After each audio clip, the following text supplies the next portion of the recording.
Pongezi kwa dada yetu Zuchu kwa hatua ambayo ameweza kuwadhihirishia Tanzania na kupitia sanaa yake kwamba inalipa, kwa sababu ni wanawake wachache sana kuweza kufikia hatua ya ujenzi, na watu wengi walitamani kuweza kufahamu kuhusiana na nyumba ambayo iko Kigamboni na mpaka sasa hivi ipo katika ukarabati na ujenzi tofauti wa vile ambavyo kama unavyoweza kuona pia hiyo ramani ya nyumba na jinsi ilivyoweza kufikia mpaka sasa hivi.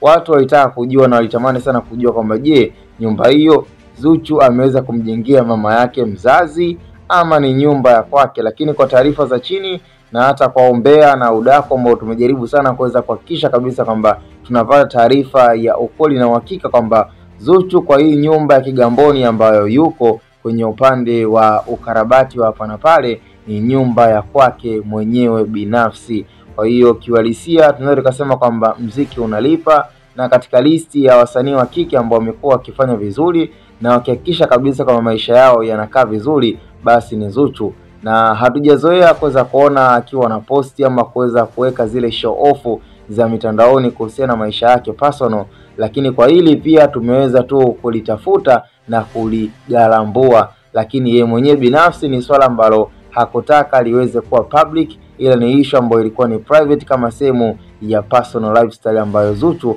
amekuwa akipendelea kuishi. Lakini kwa hii nyumba ni nyumba inayopatikana maeneo ya Kigamboni na ni nyumba ya official dada yetu Zuchu, yani sio nyumba ambayo labda inahusiana na lebo ya WCB ama ni nyumba ambayo labda pengine Diamond ameweza kumfanyia surprise. Hapana, bali hiyo ni nguvu kazi ya dada yetu mwenyewe Zuhura binti Zuchu, ambaye ameamua kuchukua pesa za investment ambayo amekuwa akifanyiwa na lebo ya WCB na ile faida aliyokuwa akipata, basi ameweza kuweka mazingira ya kuhakikisha kabisa kwamba hata kesho na kesho kutwa ikatokea ameachana na lebo ya Wasafi, basi atakuwa na sehemu ya kukaa na sehemu ambayo yeye mwenyewe atakuwa akijivunia kwamba mziki wake umeweza kumpa nyumba nzuri, nyumba ya thamani.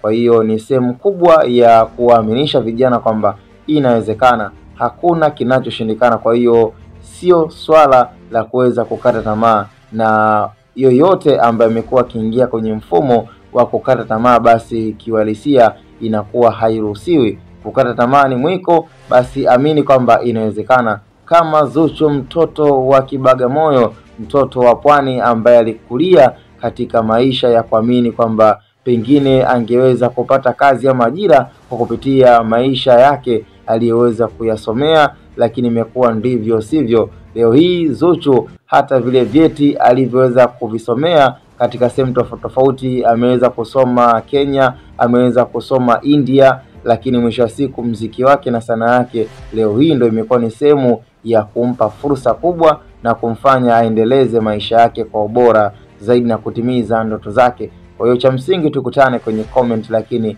what a good lifestyle na what a personal lifestyle kwa dada yetu Zuchu kwa nyumba yake inayopatikana maeneo ya Kigamboni kama unavyoweza kuiona. Tukutane kwenye comment. Ni Hot Boy Media.